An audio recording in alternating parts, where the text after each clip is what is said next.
നമ്മൾ മലയാളികൾക്ക് ഒരു പ്രത്യേക സ്വഭാവമുണ്ട്. തുടക്കത്തിൽ എന്തെങ്കിലും ഇഷ്ടപ്പെട്ട അതിനെടുത്തങ്ങോട്ട് തലേ കയറ്റി വെക്കും. കുറച്ചു കഴിഞ്ഞാൽ നമ്മൾ തന്നെ അതിനെടുത്ത് എയർ കയറ്റും. അങ്ങനെ ഇപ്പൊ എയറിലേക്ക് പോയിക്കൊണ്ടിരിക്കുന്ന ഒരു പേടകമാണ് ആലപ്പുഴ ജിംഖാന. ഈ സിനിമ തിയേറ്ററിൽ കണ്ട ദിവസം ഇത് ഇങ്ങനെയൊക്കെ ആയിത്തീരുമെന്ന് എനിക്ക് തോന്നിയിട്ടുണ്ടായിരുന്നു. ജസ്റ്റ് ഒരു ആവറേജ് ഫീല് തന്ന ആലപ്പുഴ ജിംഖാന അന്ന് വല്ലാതെ ഓവർ റേറ്റഡ് ആയിട്ട് പോവായിരുന്നു. ഇപ്പൊ OTT റിലീസിന് ശേഷം എല്ലാവരും ജിംഖാനയെ കീറി മുറിക്കുകയാണ്. സോ ആലപ്പുഴ ജിംഖാന എന്ന ഈ പടത്തെക്കുറിച്ച് എനിക്ക് തോന്നിയ കുറച്ച് കാര്യങ്ങളൊക്കെയാണ് ഇന്ന് ഞാൻ പറയാൻ പോകുന്നത്. ആദ്യം തന്നെ ഒരു കാര്യം പറയട്ടെ, ഇതെന്റെ വ്യക്തിപരമായിട്ടുള്ള അഭിപ്രായങ്ങളാണ് കേട്ടോ. അതുകൊണ്ട് ഈ cinema super, marvellous, extra ordinary sports movie, fantastic 4 എന്നൊക്കെ അഭിപ്രായമുള്ളവര് ഈ വീഡിയോ വെറുതെ കണ്ട് നിങ്ങളുടെ നെറ്റ് കളയണ്ട. പിന്നെ ആലപ്പുഴ ജിംഖാന ഇതുവരെ കാണാത്ത ആൾക്കാർ ആരെങ്കിലും ഉണ്ടെങ്കിൽ ഈ വീഡിയോ കാണരുത്, കാരണം സ്പോയിലർ ആവാനുള്ള സാധ്യത ഉണ്ട്. അപ്പൊ നേരെ വീഡിയോയിലേക്ക് പോവാം. +2 എക്സാമിന് തോറ്റ കുറച്ച് പയ്യന്മാര് ബോക്സിംഗ് പഠിച്ച് ഗ്രേസ് മാർക്ക് വാങ്ങി ജയിക്കാൻ ശ്രമിക്കുകയാണ്. ഇതാണ് ഈ സിനിമയുടെ 1 ലൈൻ. സോ ഗ്രേസ് മാർക്കിന് വേണ്ടി ഇവര് ബോക്സിംഗ് പഠിക്കാൻ പോകുന്നതും തുടർന്നുണ്ടാകുന്ന കാര്യങ്ങളൊക്കെയാണ് ഈ സിനിമ പറയുന്നത്. എവിടെയാണ് ജോജോ നമുക്ക് പാളിയത്? നമ്പർ 1, ജിംഖാന ക്ലബിലെ കോച്ച്. ബോക്സിംഗ് കോച്ച് ആണെന്നും പറഞ്ഞ് വെറും 1-2 മാത്രം പഠിപ്പിക്കാനും ആറ്റിറ്റ്യൂഡ് ഇട്ട് ഇരിക്കാനും വേണ്ടിയിട്ട് ഉണ്ടാക്കിയെടുത്ത ഒരു തട്ടിക്കൂട്ട് കഥാപാത്രമാണ് ക്ലീഷേ ബ്രേക്കിംഗ് കോച്ച് സലീം.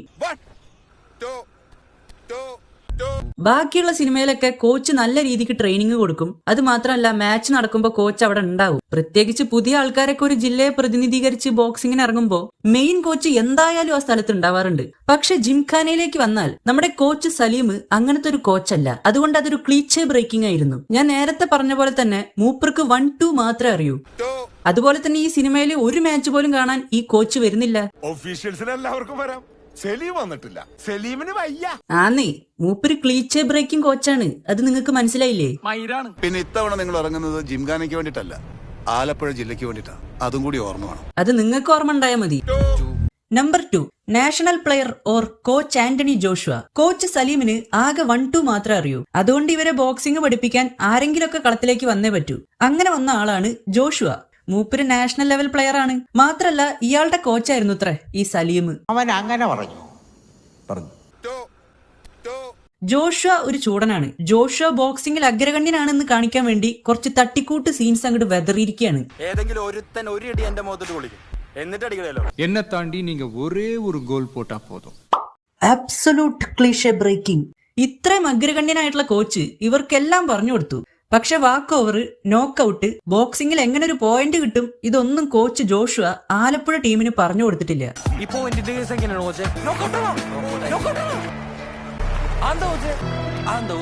ഒരു റിയൽ ബോക്സിംഗ് റിംഗ് കാണാൻ എങ്ങനെ ഉണ്ടാവുന്ന പോലും ഇവർക്കറിയില്ല.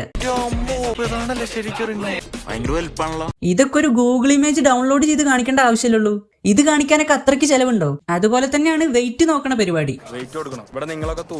അതെ, ഇതൊക്കെ മാച്ച് നടക്കണ ദിവസമാണല്ലോ കോച്ചുമാരൊക്കെ പറഞ്ഞു കൊടുക്കാറ്. ഇവനെന്തൊരു തോൽവിയാടാ. ഓ സോറി, ക്ലീഷേ ബ്രേക്കിംഗ് ആണല്ലോ അല്ലെ. നമ്പർ 3, ഊള കോമഡികൾ. സിനിമയിൽ 1-2 കോമഡികൾ ഒഴിച്ച് ബാക്കിയെല്ലാം തല്ലിപ്പൊളി കോമഡി ആയിരുന്നു. 1000 രൂപ അഡ്വാൻസോ 500 രൂപ ഫീസും അടക്കേണ്ടി വരും. ഒന്ന് താത്തി പിടിക്കാൻ പറ്റുമോ? ബുക്കാണോ? Very funny. ഒരു ക്രിസ്റ്റഫർ എന്നാണ് പറഞ്ഞിട്ട്. ബിഗ് ഷോപ്പറാ. Number 4, Christopher. ഇതൊരു വെറുപ്പിക്കല് കഥാപാത്രമായിട്ടാണ് എനിക്ക് തോന്നിയത്. ഉള്ള കാര്യം പറയാലോ. വേണ്ട, ഞാൻ എന്നെ തന്നെ അവിടുന്ന് വന്ന് വിളിക്കാം. മോണോ ആക്ട് ആണല്ലോ ഇവിടെ നടക്കുന്നത്. ഒരുപാട് ഊള ഡയലോഗൊക്കെ കൊടുത്ത് സംവിധായകൻ ക്രിസ്റ്റഫർ എന്ന കഥാപാത്രത്തിന് ഭംഗി വരുത്താൻ നോക്കിയിട്ടുണ്ട്. പക്ഷെ അതൊന്നും അങ്ങോട്ട് വർക്കൗട്ട് ആയിട്ടില്ല. കുറച്ച് വലുതാണെങ്കിലല്ലടാ എന്റെ ഇടികൊള്ളുന്നവർക്ക് അതിന്റെ അകത്ത് ഓടാൻ പറ്റും. തനി തന്ത വൈബ്. അമ്മച്ചി, അപ്പച്ചൻ എന്താ അമ്മച്ചി എന്നോട് മിണ്ടാത്ത? ചെറുതായിട്ടൊന്ന് കിളി പോയി തോന്നുന്നുണ്ട്. ഇടികൊണ്ട് കിളി പോയി എന്ന് കാണിക്കുന്നതിലും ഒരു മയൊക്കെ വേണ്ടേ? അപ്പച്ചൻ, നിങ്ങൾക്ക് എന്താ എന്നോട് ഇത്ര വിരോധം? എന്നെ നിങ്ങൾ ഉപ്പ് കൊടുത്ത് വാങ്ങിച്ചാണെങ്കിൽ അത് പറ. നമ്പർ 5, ജോജോ.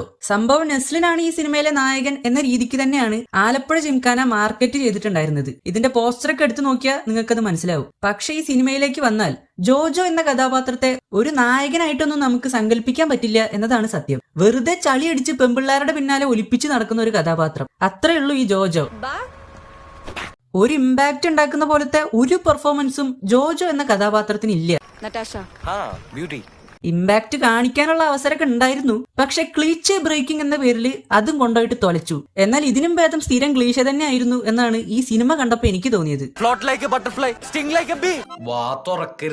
പോരാത്തതിന് മാൻ കരാട്ടെ എന്ന ഫ്ലോപ്പ് സിനിമയിൽ ബോക്സിംഗ് എന്ന പേരിൽ മൂപ്പര് റിങ്ങിന്റെ ഉള്ളിൽ വെച്ച് കാണിക്കുന്ന സകല കോമാളിത്തരവും അതേപോലെ തന്നെ സംവിധായകൻ ജോജോ എന്ന കഥാപാത്രത്തിനും കൊടുത്തിട്ടുണ്ട്.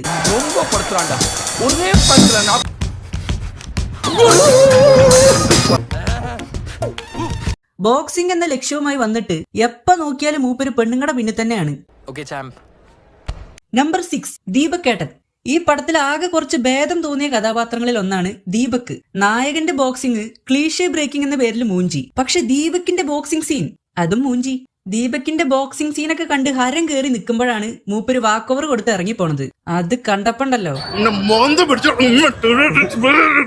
എനിക്ക് അത്രയ്ക്ക് ദേഷ്യം വന്നു. സംഭവം എന്താന്ന് വെച്ചാ മാച്ചിന് മുന്നേ ഓപ്പോസിറ്റ് ബോക്സറുടെ ഫ്രണ്ട്സ് കുറച്ചുപേര് വന്ന് ദീപക്കേട്ടനെ പേടിപ്പിക്കുകയാണ്. അത് കേട്ട് പേടിച്ച ദീപക്കേട്ടൻ താൻ കാരണം ആർക്കും ഒന്നും പറ്റരുതെന്ന് വിചാരിച്ച് വാക്ക് ഓവർ കൊടുക്കാണ്. ഇങ്ങനെയുണ്ട പിള്ളേർക്ക് പേടി പഴയ തോറ്റു കൊടുക്കണ്ട. ആരത് പറയണത്? പേടിച്ച് വാക്ക് ഓവർ കൊടുത്ത നിങ്ങളോ?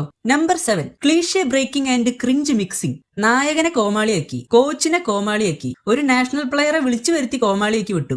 അത്യാവശ്യം നന്നായിട്ട് ബോക്സിംഗ് ചെയ്തിട്ടുണ്ടായിരുന്ന ദീപക്കേട്ടനെ വാക്ക് ഓവർ കൊടുത്ത് കോമാളിയാക്കി വിട്ടു. എല്ലാം ക്ലീഷേ ബ്രേക്കിംഗ് ആണല്ലേ? അപ്പൊ ഈ സീൻ സംവിധായകന് ക്ലീഷേ ആയിട്ട് തോന്നിയില്ലെന്നാവോ? അവിടെയുള്ള എല്ലാ ജില്ലക്കാരും ഒരുമിച്ച് പാടാണ്. രോമാഞ്ചം തന്നെ. നമ്പർ 8 തട്ടിക്കൂട്ട് ക്ലൈമാക്സ്. കിങ് മേക്കറായ ജോജോ ഒരു ബോക്സർ ആവേണ്ട ആളല്ല, പകരം എല്ലാവർക്കും മോട്ടിവേഷൻ കൊടുക്കുന്നവനാണെന്നാണ് ഡയറക്ടർ ക്ലൈമാക്സിൽ നമുക്ക് കാണിച്ചു തരുന്നത്. നമ്മുടെ ജോജോ ചിലപ്പോ കിങ് ആയിരിക്കത്തില്ല, പക്ഷെ നമ്മുടെ ജോജോ കിങ് മേക്കറാണ്. അതുപോലെ തന്നെ ക്ലൈമാക്സിൽ ഈ ജോജോ മോട്ടിവേഷൻ കൊടുത്തിട്ട് നമ്മുടെ ചെറുതിനെ വീണ്ടും അടുത്ത മാച്ച് കളിക്കാൻ നിർബന്ധിക്കുന്നുണ്ട്. ഇപ്പൊ നമ്മൾ ഇട്ടിട്ട് പോയാ ഇടികൊണ്ട് പേടിച്ചോമാരെ പോലെയാവും. എന്നിട്ട് ഇവൻ നേരെ പോയിട്ട് കോച്ചിന്റെ അടുത്ത് ഓരോന്ന് പറഞ്ഞ് അയാളെ പിരികയറ്റി സീൻ വഷളാക്കാണ്. അവന്മാര് ദീപക്കേട്ടനെ പേടിപ്പിച്ചോണ്ടല്ലേ ദീപക്കേട്ടൻ പേടിച്ചു പോയത്. എന്നിട്ട് നാഷണൽ പ്ലെയർ ആയ ഇയാളും ജോജോയും എല്ലാവരും ചേർന്ന് ബോക്സിംഗ് ചെയ്തോണ്ടിരുന്ന ആ ചെറുതിനെ റിംഗിൽ നിന്ന് വലിച്ചിറക്കി ഓടുന്നു. അപ്പൊ കുറച്ചു നേരത്തെ പടച്ചട്ട പൊതച്ചു വരുന്നു വീരൻ എന്നൊക്കെ പറഞ്ഞ് പാടിയ അവിടെയുള്ള ആൾക്കാരൊക്കെ എന്താ പൊട്ടന്മാരാണോ? ഇവർക്ക് ഇങ്ങനെ നാണം കെട്ട് നാറി ഓടാൻ വേണ്ടിയിട്ടായിരുന്നെങ്കിൽ എന്തിനാണ് ആ ചെറുതിനെ വീണ്ടും ബോക്സിങ്ങിന് വേണ്ടി ഇറക്കിയത്? എന്തിനാണ് ഇതുപോലത്തെ ഒരു സീൻ വെച്ചത്? എന്നിട്ട് നാട്ടുകാരെ മൊത്തം അടിച്ചിട്ട് ഒരു കാർ ആക്സിഡന്റും ആക്കിയിട്ട് ഇവര് വീട്ടിൽ പോയിട്ട് സുഖമായിട്ട് മാമുണ്ടൂത്രേ. ഞാൻ ഇവരുടെ ടീം മാനേജർ ജോജോ ജോൺസൺ. ശരി എന്നാ.